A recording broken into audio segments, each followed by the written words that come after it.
Testing. Yeah.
Hello. Namaste.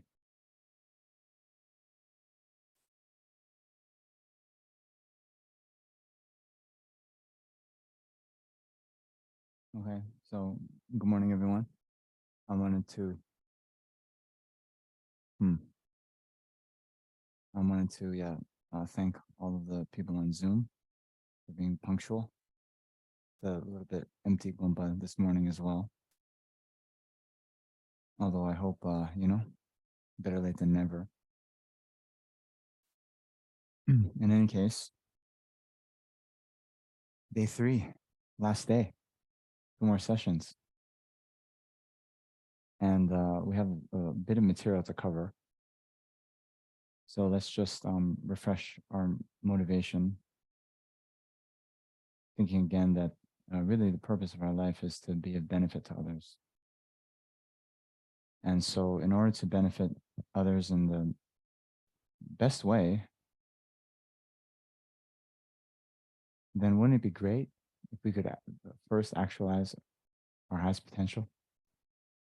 Then we'd have all the skills, qualities, abilities to truly be of benefit to others and make a real impact in the world as well.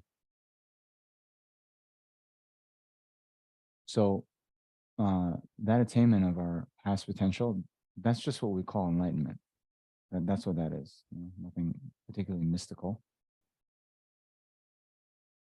And so in order to achieve enlightenment so we can be of utmost benefit to others, we then need to learn about the various practices that lead to enlightenment and then put them into practice.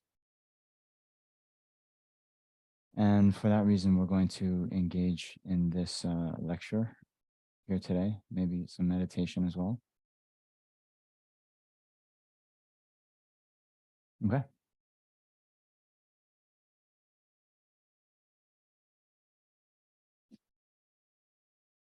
It's a very important question that came up that needs to be cleared out. So our SPC here, for a long time, I'm a little bit embarrassed because for a long time I was pronouncing your name Rami. But then I thought I heard you say Romy. No, I got it right the first time. And then I'm like, Romy. Okay, like roam if you want to, roam around the world. That B-52 song. But Rami, okay. Ram. Okay, that's good.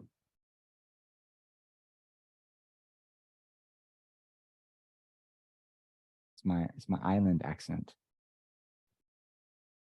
Okay. With that cleared up, Rami, maybe we can do the PowerPoint first.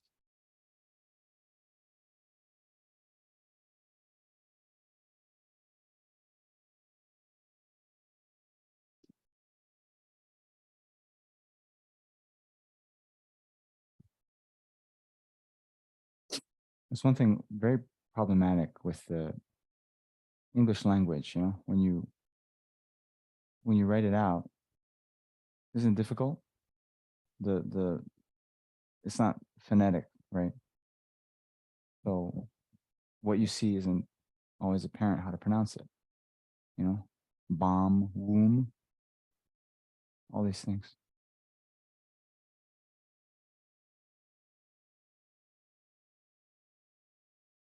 PH being pronounced as F. Who thought of that? While we get set up here. So on the phone, sometimes you're giving spell your name to a customer service agent. Okay, so it came up last night what my name on the passport is. So I'm just remembering. So it starts with a P, and so my father sometimes on customer service, when he spells out the last name, he'd say P as in pneumonia.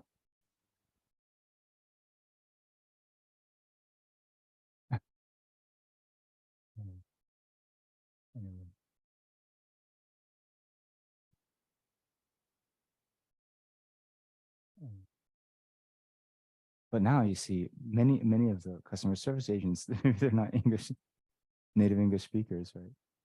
Anyway, hopefully they know that. Okay, enough fun and games. We have a lot of business to take care of. We have a lot of samsara to be liberated from. Okay.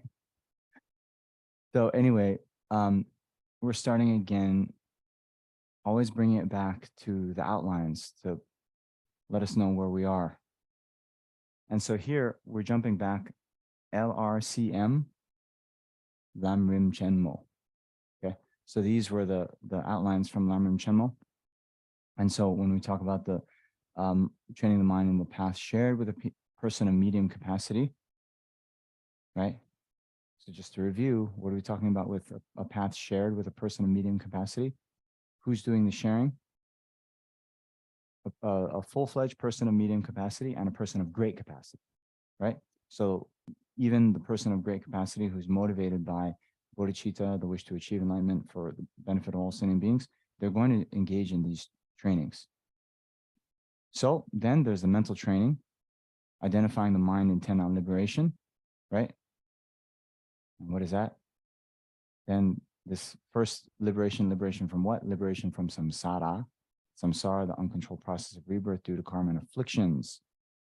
Due to karma and afflictions means karma and afflictions are its cause.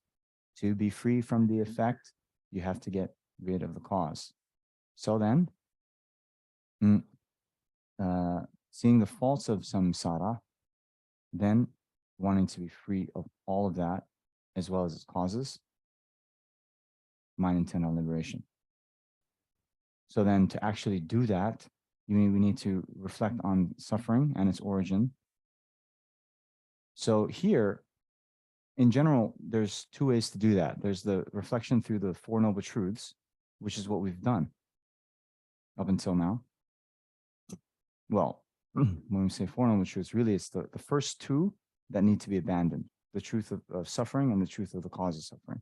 And the last two, the truth of the cessation of suffering and the truth of the path leading to the cessation of suffering, those are the objects to sort of attain, right?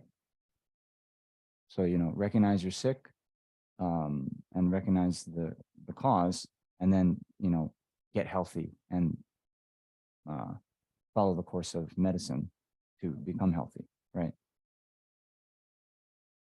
Uh, so maybe, I maybe didn't explicitly say this, but just to finish out the Four Noble Truths. So, truth of cessation of suffering just means that there is a state beyond all of suffering whereby all of the, afflictions can be um, eradicated and never to return again. That such a state exists. And how one attains that state, right? We talked a little bit about how ignorance forms the kind of root of the roots of the afflictions. That's the one, right? We have the idea of the self, and then the idea of others, then attachment and hostility, right? So then by abandoning ignorance, all the other afflictions are abandoned. All right, we talked about 84,000, I mentioned. So we don't have to do separate meditations for each 80 of the 84,000. We just meditate on the ultimate nature of reality. In so doing, we abandon the ignorance that grasps onto, holds onto, believes in a false view of reality. And then, well, unfortunately, not just once, but since our habituation with the ignorance has been from beginningless time, we have to repeatedly meditate on emptiness.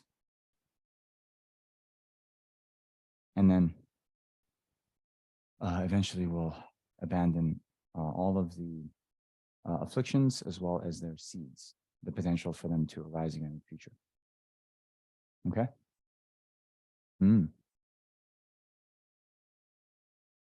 Now, a further caveat.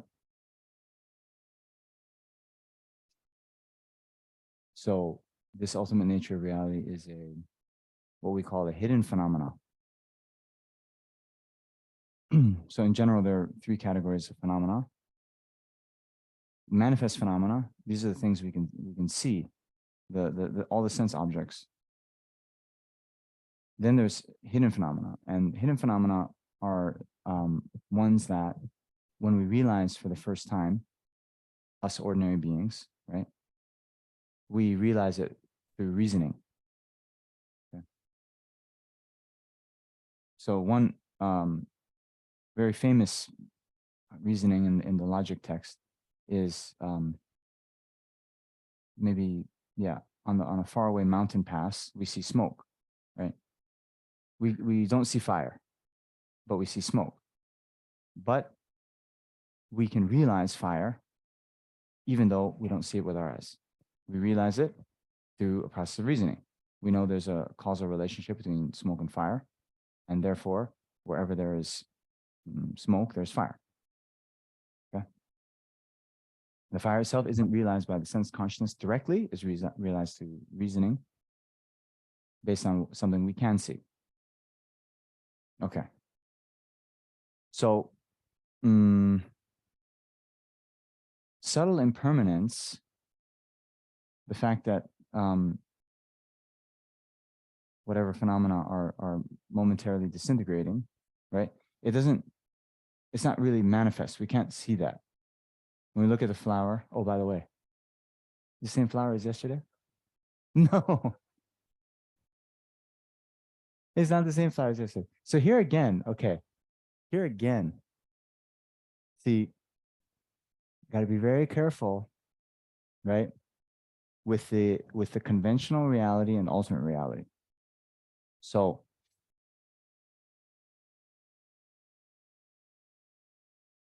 if you're talking, you know what?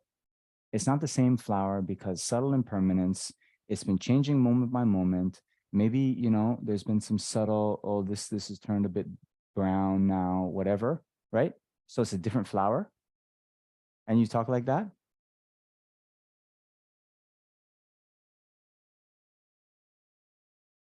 Then you gotta be careful. Because I say, okay, Rami,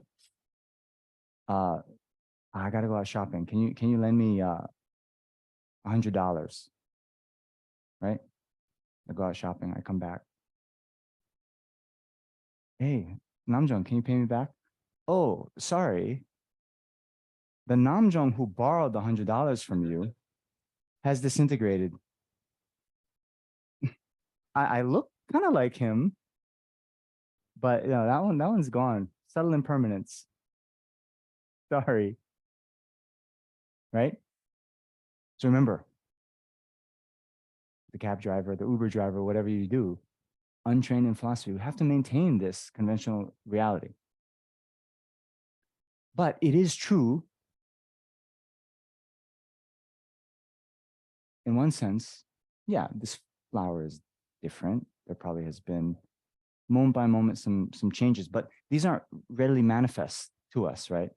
So when we talk about gross impermanence and subtle impermanence, okay, this it's like a cup actually, not a vase. But anyway, if we were to fall and break and shatter, that's gross impermanence. That's manifest easily, perceptible. But the subtle moment by moment changes, not really apparent to us, but we can realize that through reasoning, right? So anyway, the subtle impermanence is the hidden phenomena. The gross impermanence is manifest. So anyway, the nature of reality is also a hidden phenomena. So when we first realize it, we do it through reasoning consciousness. But then through meditating on it more and more, it is said that that can flip to a direct realization, as if we're seeing it with our own eyes. And it's only that direct realization that has the power to abandon the afflictions. So that's also why, didn't we talk about shamatha? Have we? Shamatha, this like single pointed concentration, calm abiding mind that can, you know, stay on an object for as long as we want it to.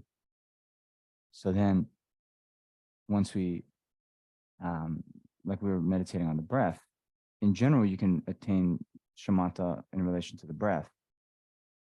But at a certain point, we use the ultimate nature of reality itself as the object of meditation. And then when we, are able to completely absorb in that for a long, long time, eventually become a direct realization. So that direct realization of ultimate reality or emptiness, that's the actual true path leading to the cessation of suffering. Okay. All right. That's the Four Noble Truths. So now the other way to develop the mind intent on liberation is reflection from the viewpoint of the 12 dependent arisings.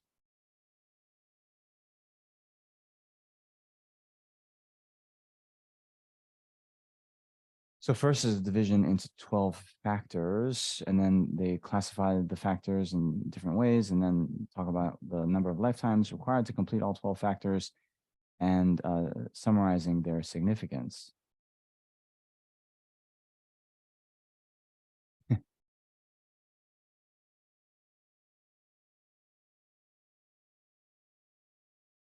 So unfortunately, Massimo is not here. When I met him the first day, he had the impression the whole weekend was going to be on the 12 links, and he was like, "Yeah, we're getting it to only Sunday morning." But you see, what we talked about thus far, that's important. Right? There are these two ways. The point of all this is to generate the mind wishing for liberation. And so these two methods, either Four Noble Truths or the 12 links, is okay.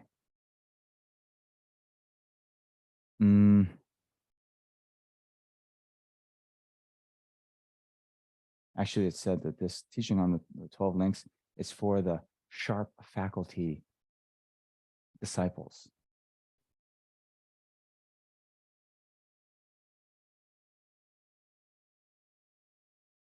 So, like in university, it's kind of like organic chemistry, right?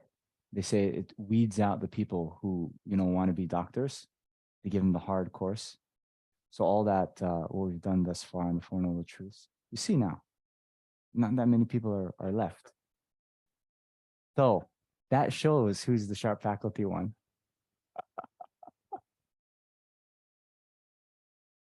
Yeah, high five.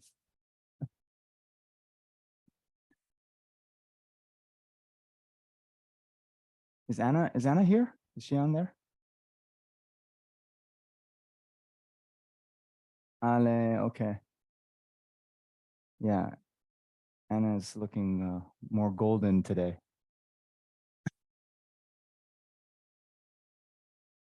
All right. So I said all that not only to compliment you, make you feel good, but it's going to get a little bit philosophically complex. So just buckle in, settle in. So next slide. So this concept of the 12 links was taught by the Buddha, and its source was what they now translate as the Rice Seedling Sutra. Okay. So in that, he says, Venerable bhikshus, so that's monks, right? So he's talking to the monks. Whoever sees dependent and relative origination sees the Dharma. Whoever sees the Dharma sees the Buddha. So here, actually sees the Dharma, sorry, sees the Dharma, not sees the Dharma. Sees the Dharma means to see the Four Noble Truths. Sees the Buddha actually means, in this context, become Buddha, right? So it's important. What is this dependent and relative origination of which I speak? It is this. Because this exists, that arises. Because this is born, that is born. It is like this. Through the condition of ignorance, compounding factors. From the condition of compounding factors, consciousness. So those ellipses, that means through the condition of consciousness, name and form. Through the condition of, right? But anyway, consciousness, name and form, six sense spheres, contact, feeling, craving, grasping, existence, birth, aging, and death. From the condition of aging and death, agony, wailing, suffering, unhappiness, and mental disturbance all arise. Like that, merely this enormous heap of suffering arises.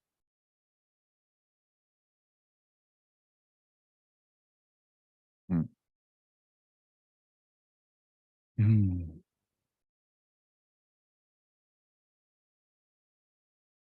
So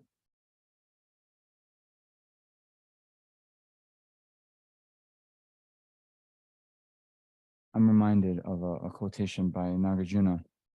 So we talked about on the very first day, oh, hello. We spoke on the very first day about the precious human rebirth, right? And in the normal presentation on that, there are these 18 fully fledged qualities of the precious human rebirth. So it's further categorized into the 8 freedoms and 10 endowments. Right? So the 8 freedoms Nagarjuna talks about. So the 8 freedoms, there's 4 non-human states that we're free from, and 4 states, even as a human, if we were born into such a state, it would be very difficult to practice. So the 4 human states are being born in the hell realms as a preta, or they sometimes translate as a hungry ghost, or as an animal, or as a long life god. Long life god. Anyway, probably the better interpretation is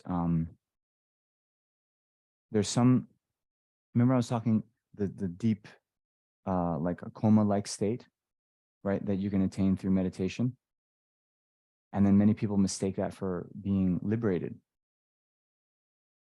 So if you, continue to engage in that meditation in this life, you develop karma to get reborn in the state of the Dushin Mepawa, which is like the one without discrimination.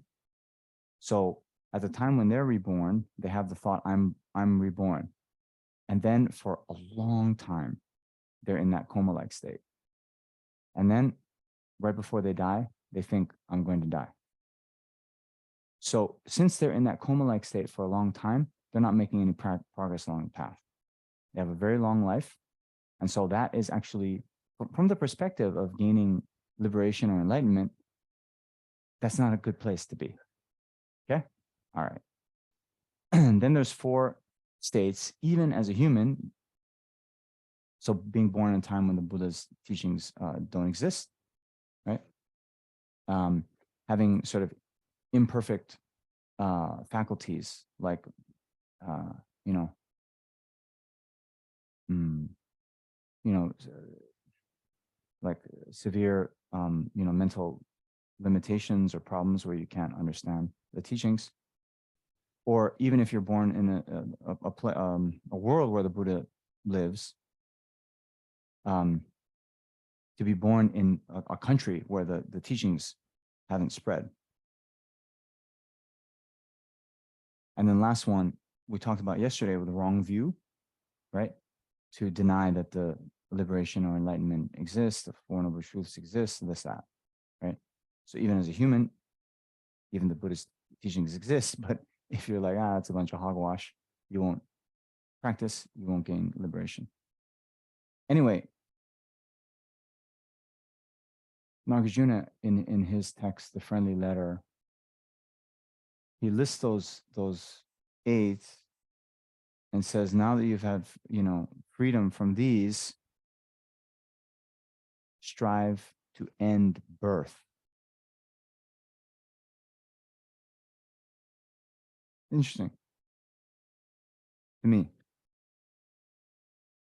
Maybe the 40th time I read that, it kind of occurred to me. That's a very interesting way of saying strive to end birth. Right? So here, right, from birth, aging and death. We were talking about this yesterday. Why do we get sick? Because we've taken birth in a body that's subject to getting sick. Why do we get hungry? We have taken birth in this kind of body that needs food, right?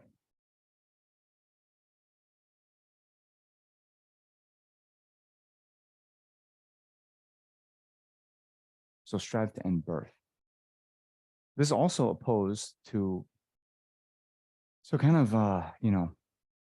just to share, a little bit unfortunate.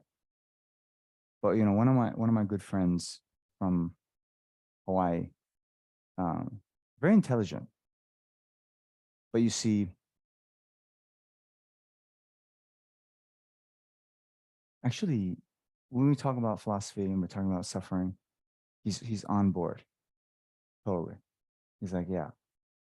But you see, his solution, because he doesn't believe in future lives, right? So kind of like, I think it was Camus, Albert Camus, who said that, the real fundamental philosophical question is that of suicide, right? Right? This is existentialist, beginning of 20th century French philosophers smoking cigarettes and philosophizing. But you can see, right, if you recognize all this as suffering or dissatisfactory, and even, the things we enjoy, the beautiful coffee in the morning, Sunday brunch, walks on the beach at sunset, whatever. If we view that all as, what we were talking about yesterday, the suffering of change, actually, that's also problematic, unsatisfactory, then no future lives. Well, then that's the way, you end the life. You end the suffering, right?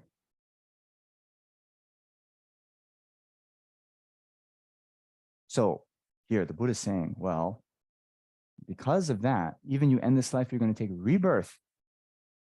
Therefore, you have to strive to end birth. Don't strive to end this life. And even that, when we say strive to end birth, we're saying strive to end the type of birth that is going to be projected by karma and afflictions. So to understand this process, that's why the 12 links are there. So we have they talk about the 12 links in the forward order, where first comes ignorance. From ignorance, compounded factors is karma, blah, blah, blah, blah. Then aging and death. So then when we want to reverse the process, if we want to stop aging and death, we have to stop birth. Right. Okay.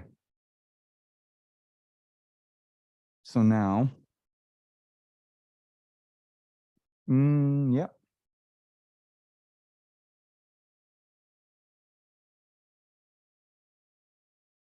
Mm,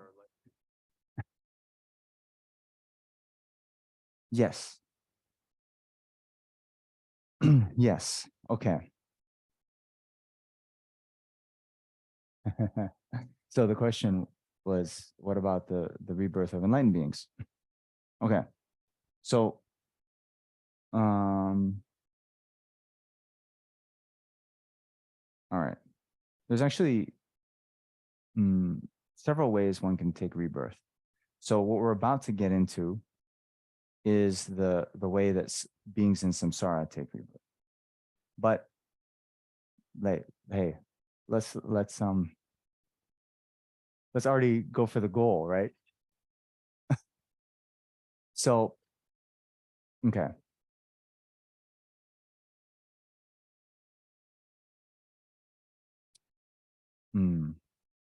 All right. Samsaric beings, they take rebirth due to karma and afflictions. Okay, we'll see that at the time of death, a previously accumulated karmic imprint will be ripened by grasping, and then that activated karmic seed will then project the next rebirth. Okay, so even before full enlightenment, we were talking about beings on the great scope, right? So what makes someone a great scope practitioner, Mahayana practitioner, is the presence of this mind of bodhicitta, this altruistic wish to achieve enlightenment for the benefit of all sentient beings, and the uncontrived one, the one that's arising very spontaneously. So then that is kind of in the background of all of their actions, right? I must achieve enlightenment for the benefit of all sentient beings. Now, when you have achieved that mind of bodhicitta, you become a bodhisattva. Now, when you achieve the direct realization of the ultimate view of reality, you become an Arya being. If you already have bodhicitta, you become an Arya bodhisattva. So those Arya bodhisattvas, quite advanced on the path. They can perfectly direct their rebirth, but they'll be reborn in a mother's womb. I mean, if they choose to be reborn in this world. So very interestingly, I mean, take it or leave it, it's something worth investigating. But there are these many tulkus or rinpoches who are kind of known as the reincarnation of previous masters. So there's one particular line of that called the Karmapas. Now is the 17th. And they famously, before they pass away, they write a letter and they say, come and find me here. My parents' name are going to be this. I'll be in this town, third house on the right, with the red chimney. Okay. So like that.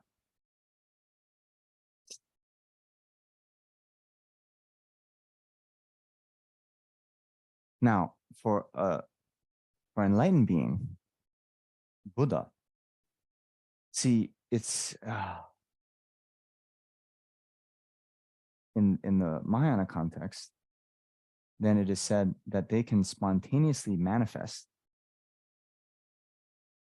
wherever and however is needed. Because it is said that the kind of omniscient mind of the Buddha is known as the Dharmakaya, and that actually pervades all phenomena. There's a text, a great prayer, the king of prayers, Samantabhadra prayer, where it says, on every atom are Buddhas numberless as atoms, each emits a host of bodhisattvas, and I'm confident the entire sphere of phenomena is entirely filled with Buddhas in this way. So actually, it is said on certain levels of the path, even before you attain the Arya paths, you can, view a statue of the Buddha and receive teachings. I don't have that yet. And then other ones, you can start to see just the Buddhas. We were talking about Lama Tsongkhapa yesterday, being able to see Manjushri and the space in front and just have a conversation like this. So right now, our since our karma is kind of impure, our karma is impure until we have impure appearances. As we purify the mind more and more, the appearances get more pure.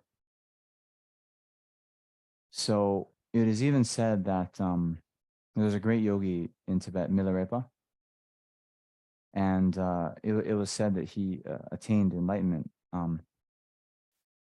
in one life in this world. Yeah, almost 1,000 years ago, 900 some years ago. And then at one point, they asked, "Oh, where do you live?" And he said, "The Oakman Pure Land." Anyway, this Pure Land of the Buddha. So some people, they make prayers to be reborn, and it's kind of like a heaven kind of thing. But the upshot, the import of what he was saying is, since he had purified his mind, he's viewing this place as being the Pure Land, right? It's not that you have to go somewhere, right? You have to purify the mind. Rami.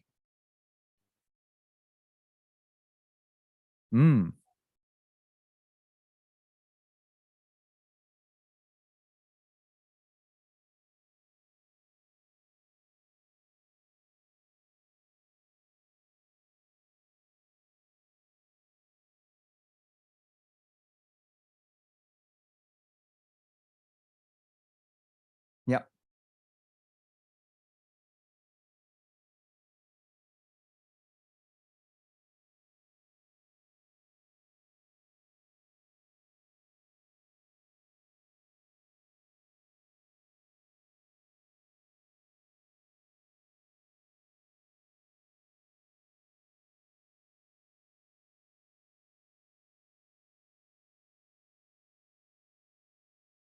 Yeah. So it's a beautiful story. I think a few times we mentioned Arya Asanga. We saw some quotations from him. So it was him who, yeah, that story is worth maybe just saying. Do you know this story? No. Okay. So it's a great story, actually. So this great Indian master, Arya Sangha, he was doing retreat, and he was trying to do retreat on Maitreya, who is the future Buddha to come. Actually, that Paul statue we saw, that was in segments. That's a statue of Maitreya Buddha.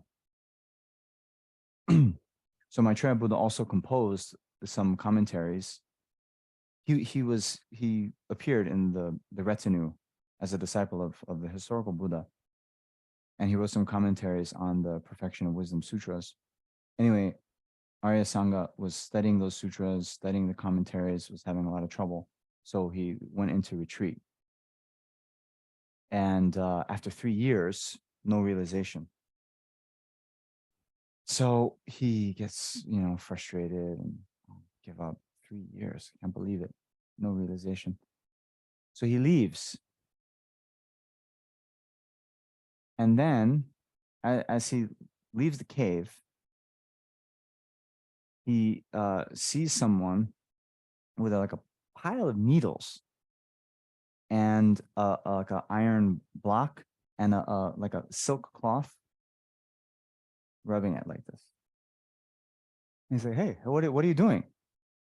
And the guy says, "I'm making needles with this block of iron and silk."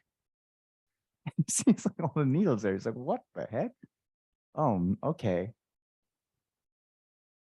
All right. Well, if this person can have that kind of perseverance for making needles, I'm trying to gain enlightenment for the benefit of all sane beings. I can, I can do it." To go back into the cave. 3 more years, no realizations. What was his next sight? Anyway, he leaves the cave again, so frustrated. He sees someone like on the kind of mountain, again, like rubbing it with a silk cloth. Like, "Hey, what are you doing up there?" He's like, "Yeah, you see there? Yeah, that's my my hut, my house, whatever. I want a better view of the sunrise when it comes over the horizon. So I'm gonna wear down this mountain." Anyway, same kind of thing.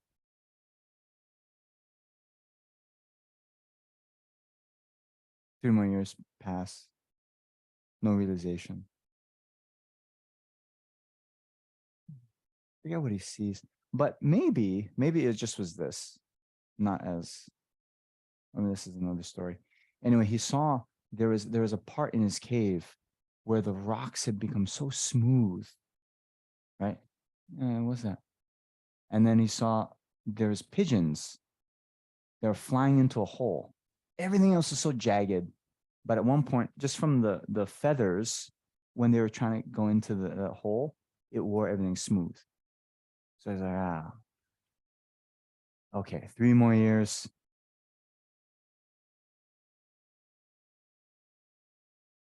Then, okay, it's 12 years. He leaves. I've had it. Maybe he's like not trying to see anything else. He's just trying to go to town. But anyway, he comes across this dog, and the dog had a big wound on it, and he looks closer, and it was infested by maggots. And he wants to help the dog. He sees the maggots. He's like, "Oh man, if I just remove the maggots, they're gonna die. The maggots are gonna die." So, having compassion for the dog, having compassion for the maggots, thinks, "Okay, I'll cut a piece of my own flesh to give to the maggots so they can eat something and not die." Then he does that. Then he thinks, "Oh, well, if I just remove them with my hands, I might, squeeze one accidentally."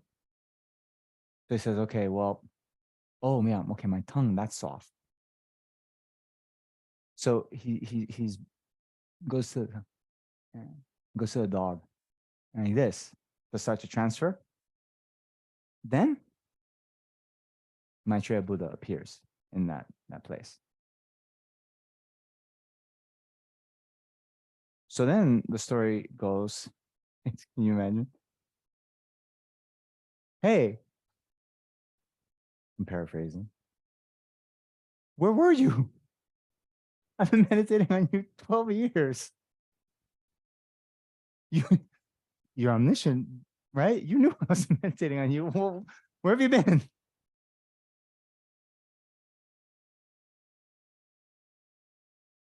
And so Maitreya says, well, I've been here the whole time, but because of your karma, you're too obscure to see me. And Maitreya says, hey, let's test this hypothesis. Carry me, carry me on your shoulders, walk into the town.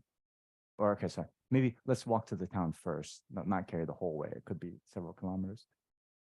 Let's go to town, carry me on your shoulders, and see what the townspeople see. They do this. No one saw anything. One person, I think, saw the appearance of him carrying an old lady. An old lady or a sack of potatoes. I'm not sure. Either way, not, not a Buddha. Okay. So all this is showing, right? What we see depends on our karma. Okay. All right. So anyway, Rami's question. This is then, was there a dog there before and Maitreya enters? I don't think so. I don't think so. What I think is it was Maitreya Buddha appearing in that way the whole time, you know, and probably even the maggots were also a manifestation. The whole thing was a kind of display.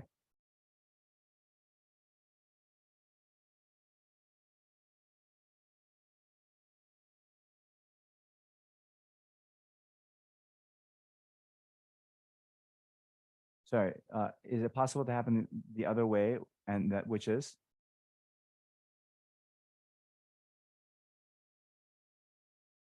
Um, so in general, within the Buddhist worldview, there are kind of spirit possession, right? And actually, the state oracle of Tibet, the Nichiren oracle, there can be, you know, a mind entering as like a medium or something. That's there, but you see, a Buddha wouldn't have to do that, right?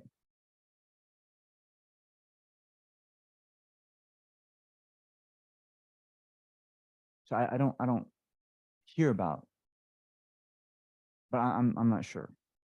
I mean, since mediums and all these things are there, like technically it's possible for another mind to enter, but it's kind of like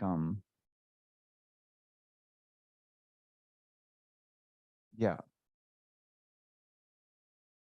why do that if you don't need to, kind of thing. Anyway,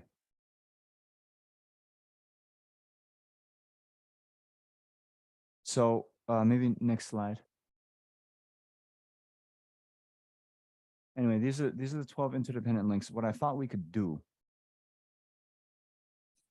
is why don't we go through the section on the 12 links from Liberation of the Palm of Your Hand. I'll also send that to you. But the thing I want to mention, so the first slide, ignorance, this is the one that's the root of samsara, right?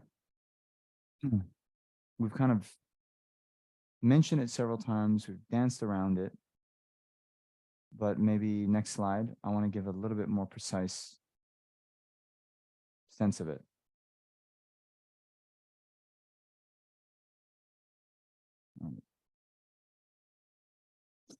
So Lama Zopa Rinpoche says like this.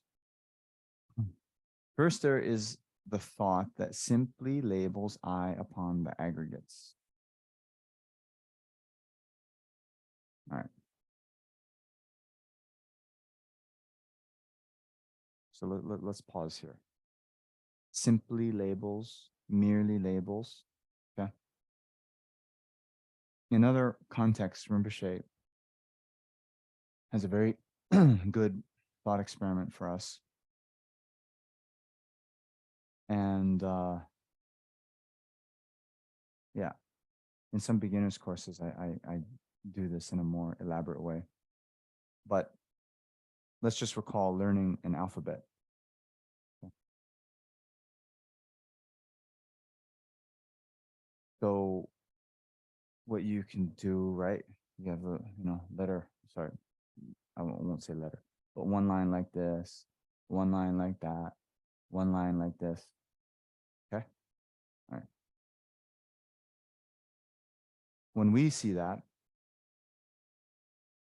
what do we see? A. When the child is learning the alphabet, one line here, one line here, and this, they see an A. They don't see an A.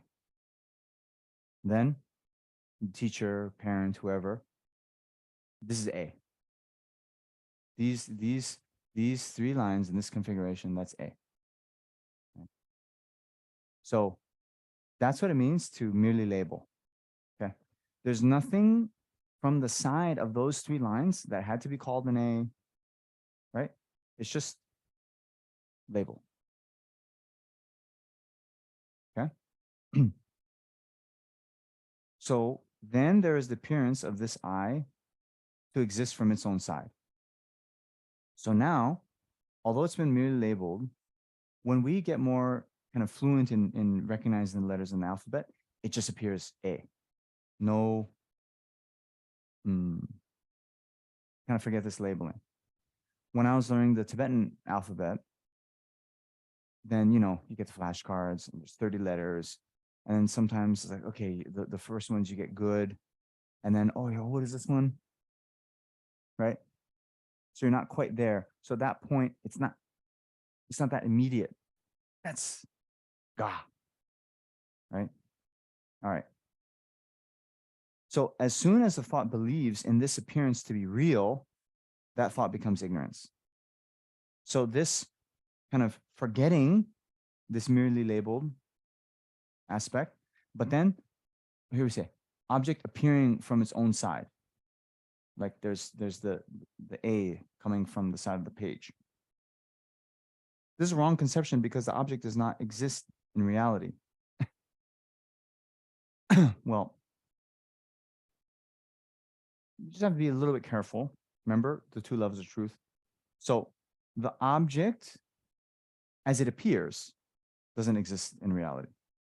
The A exists, remember, but the A appearing from its own side, see, since it doesn't appear in its own side, that's why it's a hallucination, right? This is how the object is a hallucination. It means the way it appears and the way it actually exists, not the same. So the ignorance that motivates karma is hallucinated with respect to the nature of the I. So it's a little bit easier with A, but all the other phenomena are like that. Just kind of labeled.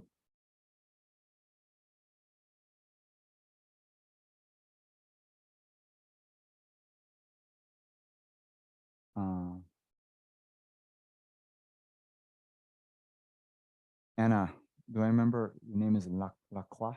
Lacroix. So you have Yes. French heritage. It's nice. I think French have an advantage in realizing emptiness because what do we say? Je m'appelle Namjong. I call myself Namjong. We don't say my name is or hi, I'm Namjong. I call myself Namjong. Right? Actually, we should say that for everything. I call this a flower. I label this a cup. I label this a computer. That's the reality. But it's not like that. Okay? So we were talking existence from the object's own side, existence, independent existence, objective existence, existence by means of the object's own characteristics, truly existent, inherently existent, intrinsically existent, all pointing to this, independent existence means independent from any other phenomena, existing in its own right. Okay. So that is what appears. It's interesting.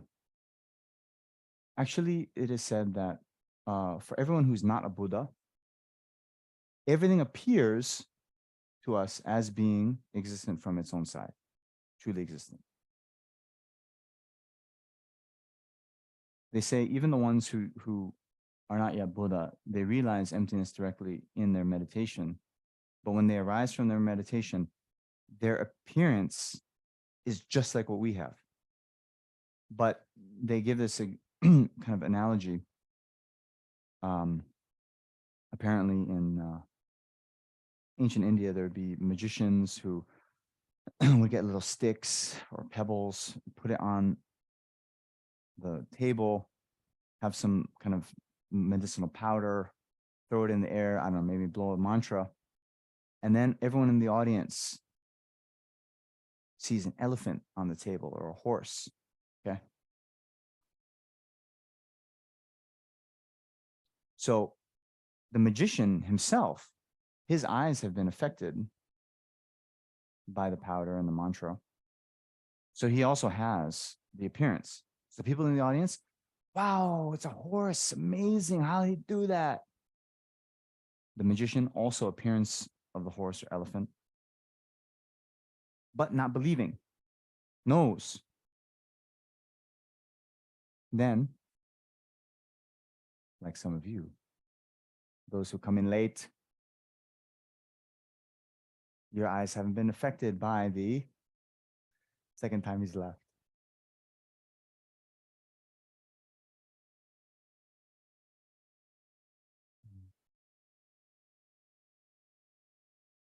Eyes haven't been affected by the mantra and the powder. So no appearance and therefore no believing, right? So like that. We're the punctual audience members. We have the appearance and the belief. Okay. So Rami, could we switch to the liberation of the palm of your hand?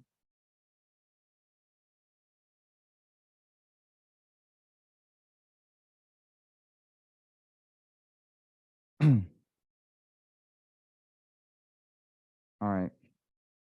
So toward the bottom of that first page, so you should think further about the drawbacks of the origin of suffering. Mm,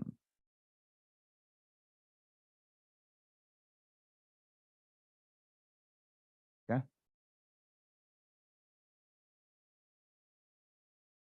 Oh, actually, go a little bit above.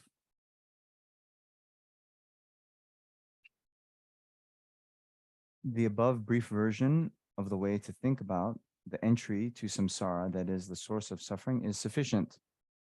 Okay. So this at this part in the text, those outlines we were going through, Babonka Rinpoche has talked about the source of suffering, the cause of suffering, the second noble truth. And he's saying that brief way to think about is sufficient, right? But people who, for example, have studied the classical debate texts, that's me, however, should think about this starting with the 12 interdependent links. This is the best thing for certain exceptional people. So then Kyabje Pomog Rinpoche told how once the king of Magadha, on the advice of the Buddha, explained the process of taking rebirth to the foreign king, Uttarayana, by using the drawing of the wheel of life. That's this. This painting here, wheel of life, uh, and the way it's been set up is actually from the instructions of the Buddha. So anyway, just a little story about this to give the details. So this Uttarayana and the king of Magadha, I forget his name, but they're in neighboring kingdoms. And Uttarayana gave an amazing gift to the king of Magadha. I forget what it was, but yeah. Maybe a really nice, huge elephant with beautiful tusks, something like this. And then the king of Magadha was like, "Oh man, what can I give back? I got to give something." But you give the best thing. It's like, well, anything less would be, mm, yeah, kind of inappropriate. So then he spoke to the Buddha about this, and the Buddha said, "Hey, you give him this painting. You draw the painting like this. You give it to him." So did that, and then this king Uttarayana developed a weariness of samsara. I have seen in the commentary that actually meditating on this, that king became attained nirvana, right? So that's the gift that keeps on giving, right? And then Rinpoche also told us how Geshe Pung Chungwa made a study of these 12 links and taught the small and medium scopes according to these links. Okay. So you should think about further about the drawbacks of the origin of suffering and the drawbacks of samsara by means of the 12 interdependent links in order to strengthen your wariness of samsara and so forth. The Buddha discussed these links when he taught the Rice Seedlings Sutra. As it was said, because this exists, that will occur. Because this is arisen, that will arise. Similarly, because of ignorance, compositional factors, and so forth. So in other words, there are 12 interdependent links as follows. Okay. So I'm just going to go through these pages and give a commentary as we go.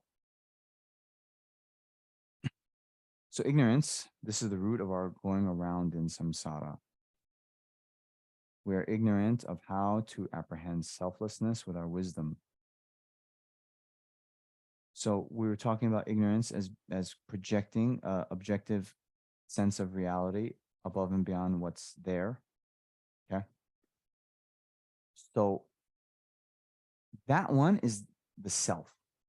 Self doesn't have to be a person, but even objects, we consider them to have that essential entity, right? So that would be the self of a flower. Okay. When we perceive persons or phenomena, we hold that they have a self, or they can be established by their nature. Ignorance is our perverse manner of apprehension that contradicts the cognition of primal wisdom. Ooh.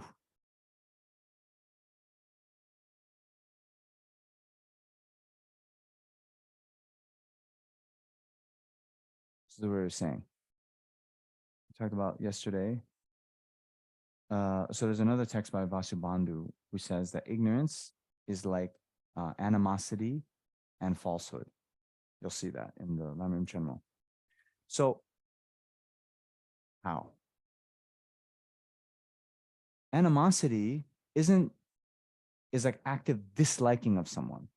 It's not just a mere not liking, right? Like a neutral, I don't like them, but that doesn't mean you dislike them, right? So in general, ignorance is not knowing in general, but this particular ignorance, that's the root of our samsara, is not just not knowing how phenomena exist, but it's projecting this false mode of existence above and beyond what's actually there, right? Right? Like the ignorance I have of the population of Nairobi is I don't know. But if I were to say, yeah, it's 10 million 64, right? That's another type. Understand? So that's what it means. It's a perverse manner of apprehension that contradicts the cognition of primal wisdom.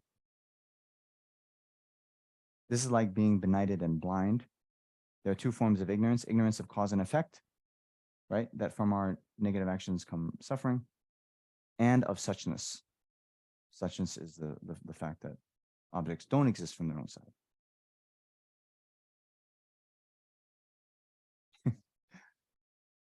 Okay, next, compositional factors.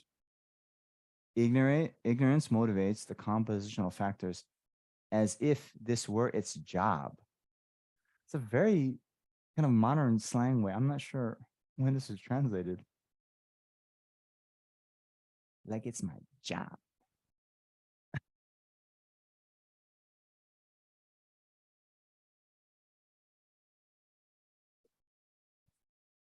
Okay. So we have the ignorance. Remember, we're saying first we have the sense of the self, then we have the sense of other, and then the other afflictions come from that, right? So compositional factors here actually means the karma. Okay. Karma. The aggregates manifest in our next reincarnation, and this is the function of the compositional factors. So, in other words, aggregates is the body and mind. So, the function of karma is then to project the aggregates we take in our next life. If at the time of death, the karma to be reborn as a raccoon manifests, then in our next life, we'll have raccoon aggregates. Let's hope not. Thus, we are motivated by the ignorance of being blind to laws of cause and effect, thereby creating unmeritorious karma. In other words, when we're ignorant, when we don't properly understand the relationship between our negative actions and suffering in the future, that's why we create these causes. If we truly knew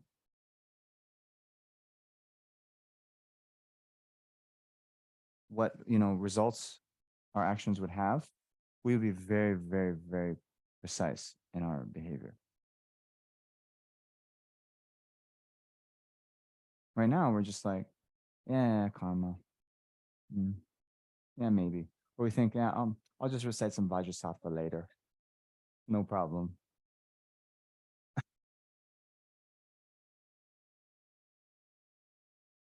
Thereby creating unmeritorious karma, or we are motivated by the ignorance of being blind to the mode of the existence of things, and we create unmeritorious. Huh?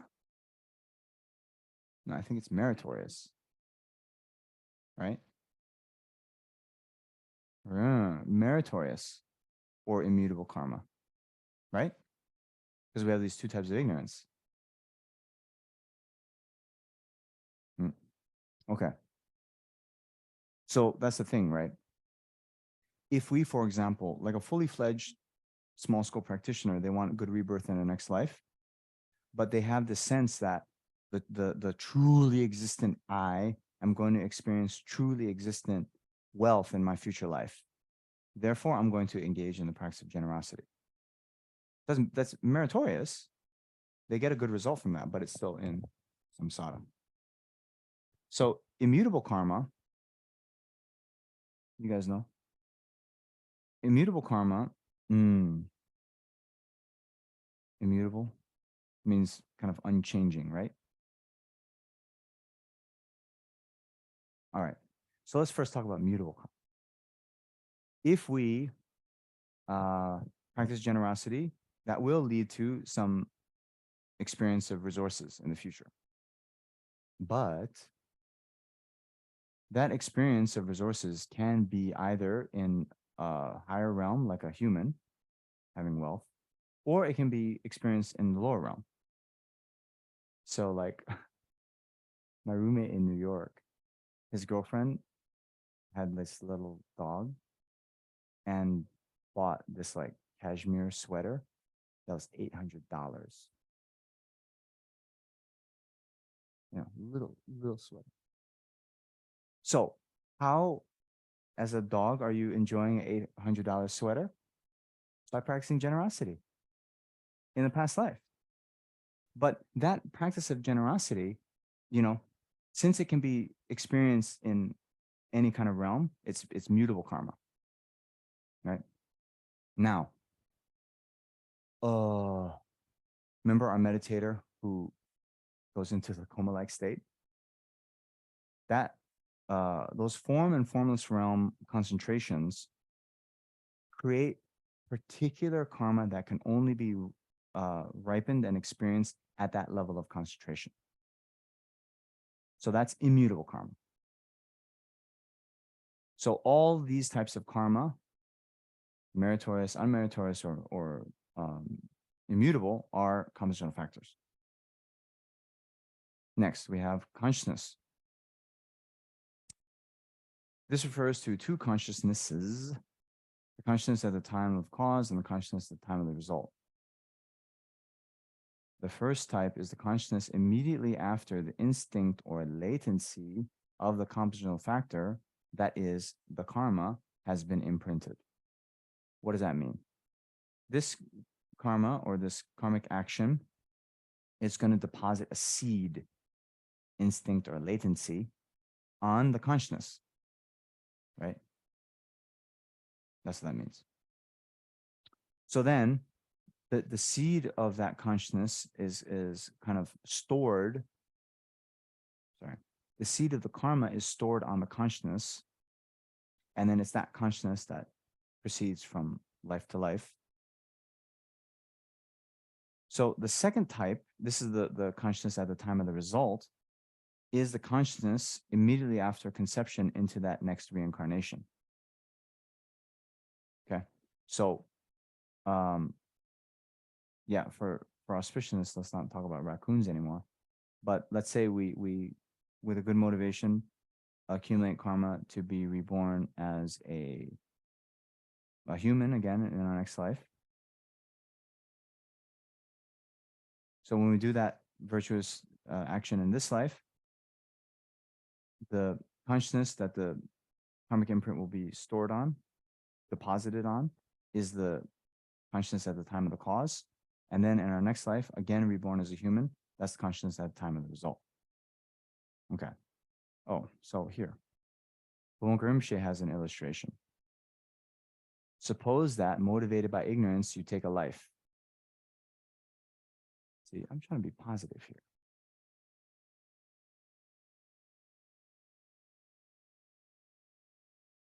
Okay. You save a life.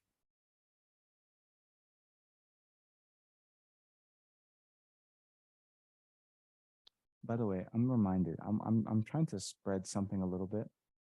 I heard this and I like it. A little saying: feed two birds with one scone. Okay, Namjong. There's a saying, it's not nice, to kill two birds with one stone. That means when you're doing something, it's like a saying, right? You can accomplish two things with one action. But no, we're practicing ahimsa, nonviolence. So even in the language we use, feed two birds with one scone. Can we, you like that? Can you spread that a bit? Help me out.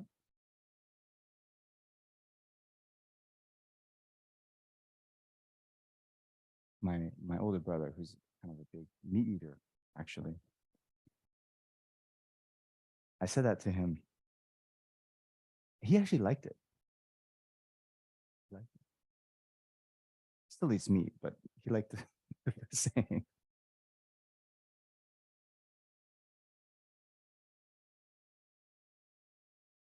So suppose that, motivated by ignorance, you take a life. When you commit this karmic action, the compositional factor or its instinct or latency is imprinted as soon as the karmic process has been completed. This is the consciousness at the time of the cause. By the virtue of this karma, you are conceived in an incarnation as a hell being. Immediately after conception, the situation of your consciousness constitutes the consciousness at the time of the result. Yeah. So yeah, next time I'll say we save a life. Each non-virtuous karmic action is capable of throwing one into many rebirths in the lower realms. Apply the same principles to meritorious karma and so on. You understand? So from one karmic action, I can actually impel many rebirths, not just one.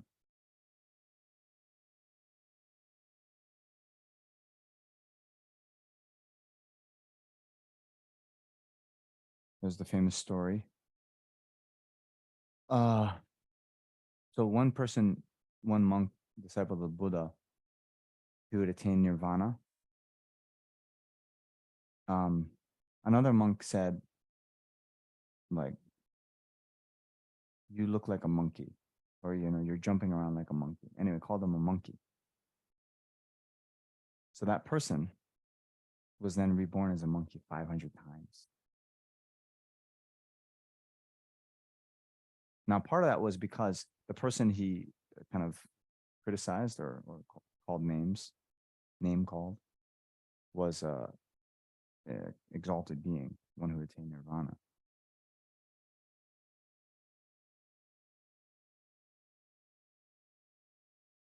Okay. The instincts of these karmic actions enter into the consciousness as oil soaks into the sand, or the ink of an official seal soaks into paper. Craving and clinging are able to activate these latencies, which then become potent enough to effect rebirth. Okay. So we'll get into that a little bit, but these karmic seeds then are just deposited in the consciousness, and then craving and clinging, which are going to come later, activate those, and then they project the next rebirth. Okay, next, name and form.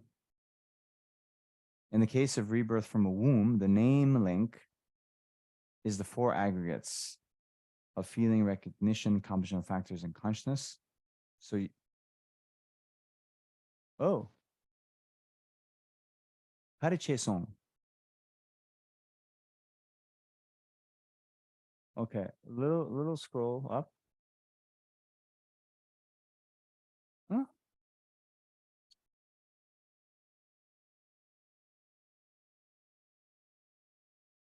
Oh, interesting.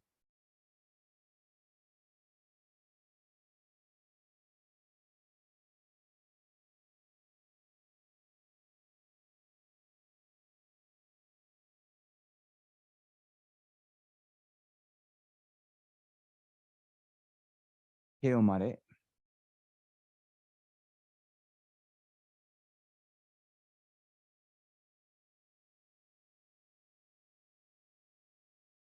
Name and form.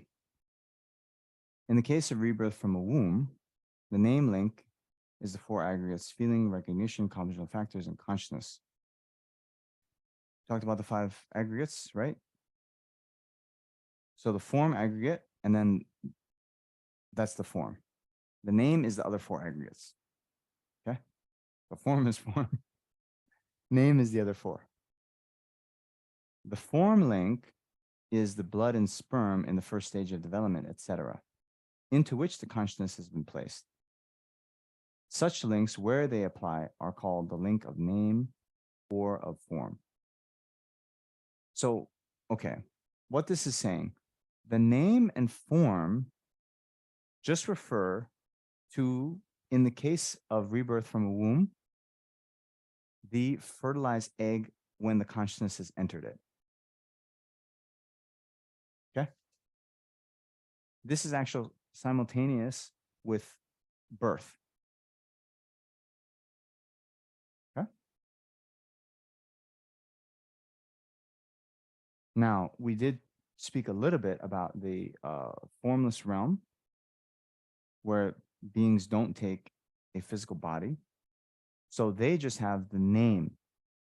They have the four aggregates, not form. Okay. Six senses. Once the six sense faculties, the eye, ear, nose, tongue, body, mind, have been formed, this link only applies as long as one still cannot discriminate between objects whenever a certain object, a faculty, and sensory consciousness are present. The physical and mental faculties are said to exist from the period of initial fetal development. With the example of transformational rebirth into the two inferior realms, the name and form link and the link of the six senses occur simultaneously. In the formless realm, there is only a name link and link of the mental sense. There is no links of form or the five physical senses. All right.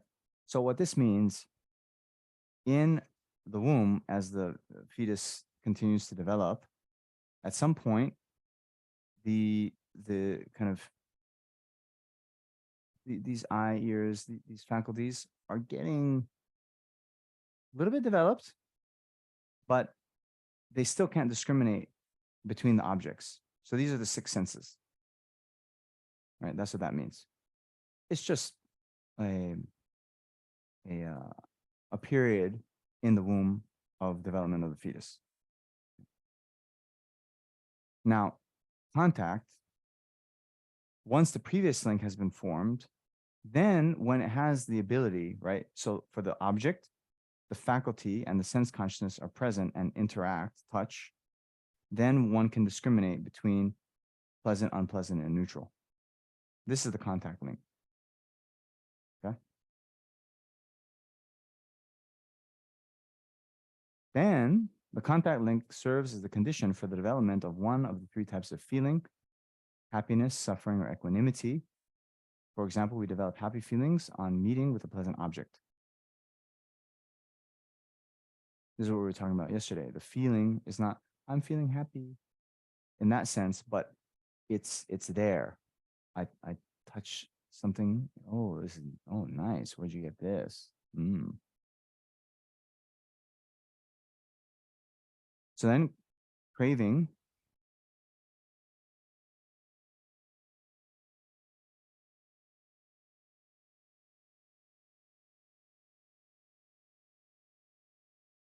yeah, craving is wanting not to be separated from happy feelings. It is also wanting to be separated from suffering and clinging to the separation. We can also crave that our equanimity does not decline. So yeah, in another text, they talk about, yeah, craving for happy feelings, craving for, I've seen it translated as annihilation, but that means like a kind of aversion, wanting to push away. And then you can also have craving to views. So these feelings are said to serve as a subsidiary cause for the development of craving. This should be understood to mean that ignorance is present and that contact serves as the contributory factor for the feelings that then occur, which in turn produce craving. So when we do not have ignorance, we may still have feelings, yet craving will not develop. You understand? So someone who has attained nirvana, no more craving, they could still eat delicious food, recognize the food to be delicious, but craving will not develop. They'll have a pleasant sensory experience, but no craving. It's also important, right?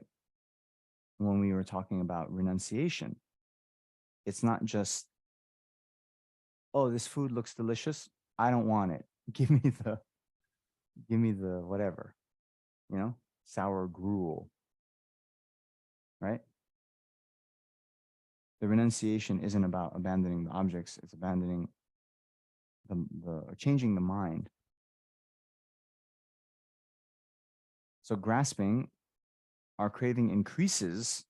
So we desire the object and become attached to it. There are four types of grasping. Grasping at the sensual is being attached to the object of the senses. Grasping at views is being attached to all evil views, except the view that equates the self with the perishable. Grasping at ethics and mode of behavior is being attached to inferior ethics and modes of behavior linked to evil views.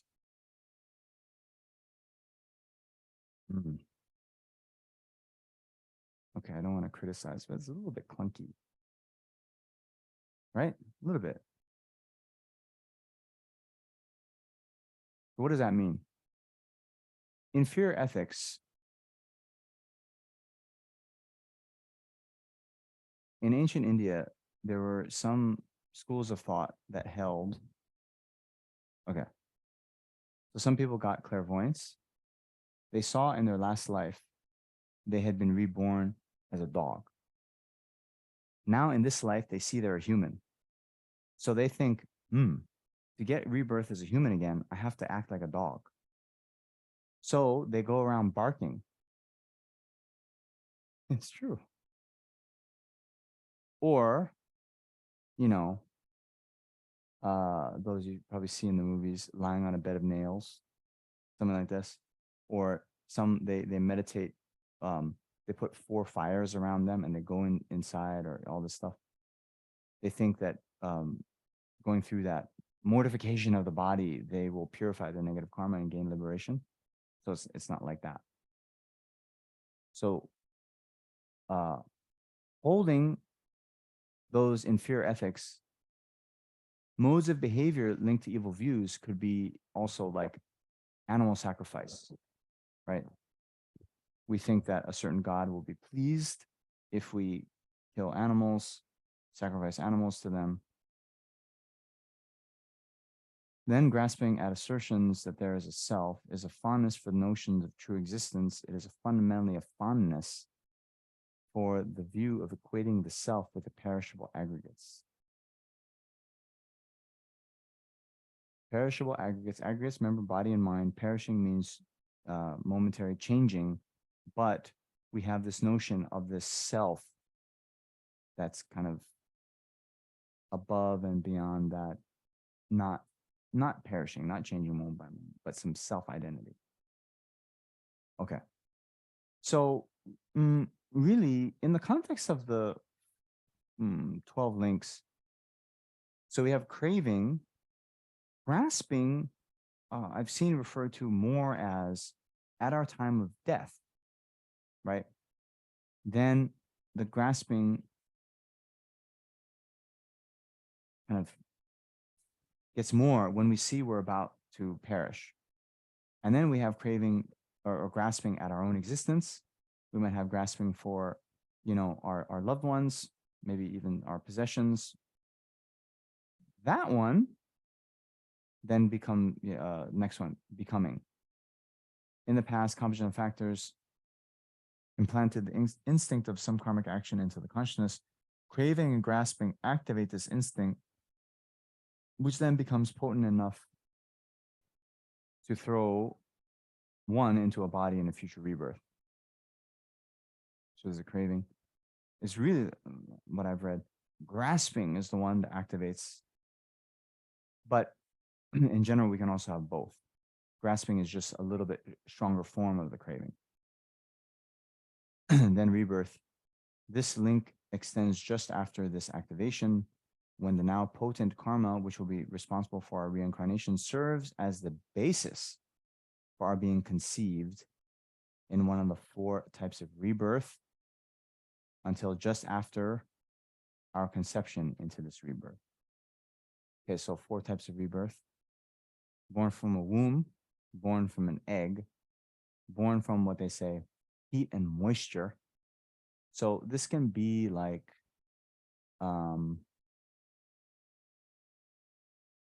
worms in a tree. They say it's heat and moisture. Anyway. And then last is the kind of miraculous birth. So miraculous birth isn't like, the Immaculate Conception or anything like that. What that means is, so those beings in the formless realm, right? It's just instant. There's no kind of period of development. Whereas in the womb or even in the egg, there's the first, and they kind of come in. They have to grow into it, right? So miraculous rebirth is just like the moment they're reborn, they're like already kind of fully functional.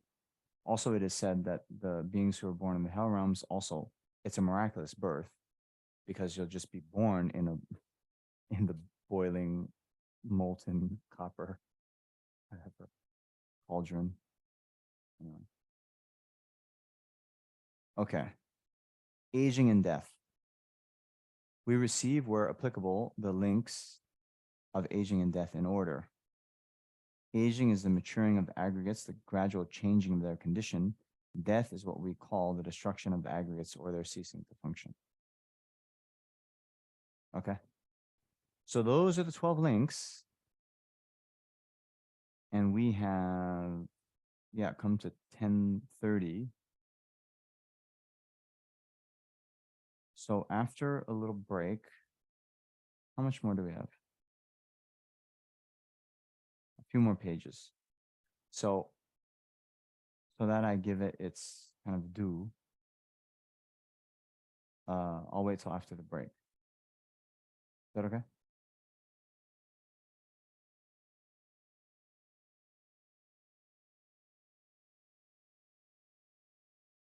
Then we'll also talk about this guy. And then, I'm not joking. The best gift. And then we'll open up for questions. And then all meetings end in separation. So then we'll really experience what we've been talking about, impermanence. Okay, let's take half an hour break.